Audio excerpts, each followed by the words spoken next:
Leksiyemizi davamlaştırımız hürmetli vatandaş. Bugün Çislağa 2020 yıl 11. ayının 27. günü. Endiki leksiya yukarı leksiyanın devamı. Antony Blinken Jungo'ga qanday muamele qiladi? Endi bir yerde tashqi siyaset, bir yerde yani hükümetin tashqi siyosati bir yerde. Tahlilchilar umumyuzlik bundaq hisobladi.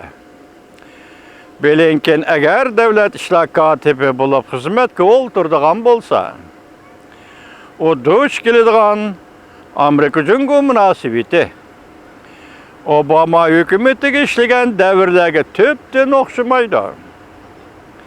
Bu Antony Blinken duch keladigan intayin zor xiristlar. Antony Blinken bu yıl 9. ayda CBS televiziyasining ziyoratini qabul qilganda bunday ko'rsatdi. Jungo Amerikaga intayin zor xiris paydo qildi. Mundaq deyishga bo'ladi. Jungo iqtisodiy jihatda, texnik jihatda, harbiy ishlar jihatda, hatto diplomatiya sohasida Jungoning xirislariga duch keldik.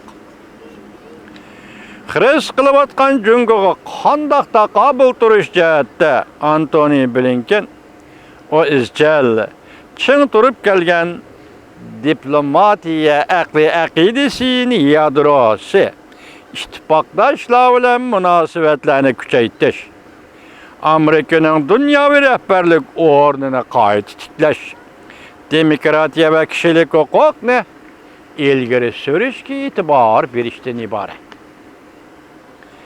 Avval Antony Blinken bunday hisoblaydi. Jungoga taqobil turishning halqiliq tarafi Amerikaning o'zi bilan ittifoqdoshlar o'rtasidagi munosabatlarni kuchaytirish. İttifoqdoshlar bilan birlikda Jungoga bosim ishlatish. Antony Blinken bu yıl 7. ayda hodisan tadqiqot o'rnida nutq so'zlaganda bunday tilga olgan edi. Jungo azaldan Amerikaning ittifoqdoshlarini Amerika bu davlat kuchining yadrolik kelish manbai deb hisoblab kelgan. Bu dal Jungo erisholmaydigan kuchdir.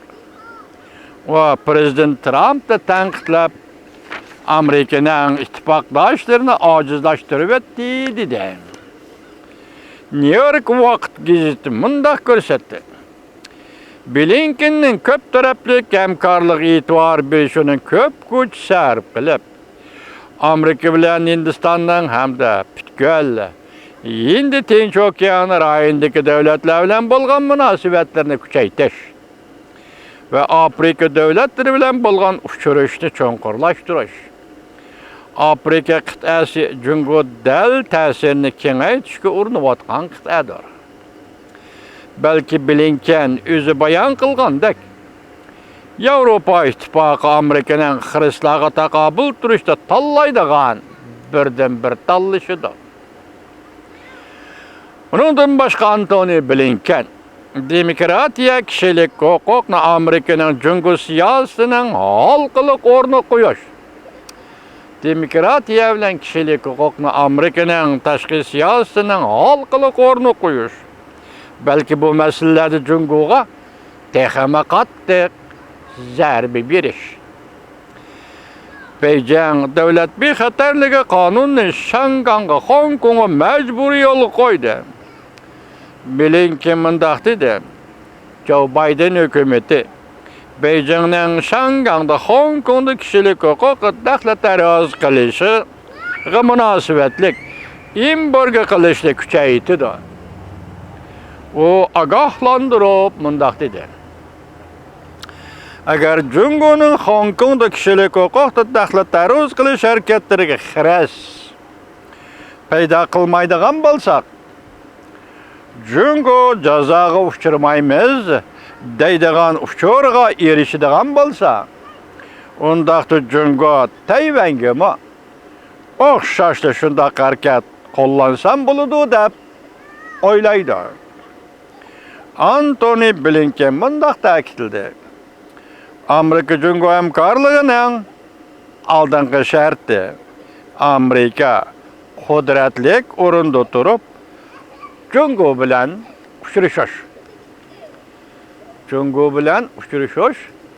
Lekin aldınғы şart Amerika kudretlik orunda turup uçuruşuş. Leksiyalarımız tamam hürmetlik vatandaşlar. Anlığının lağı rahmet.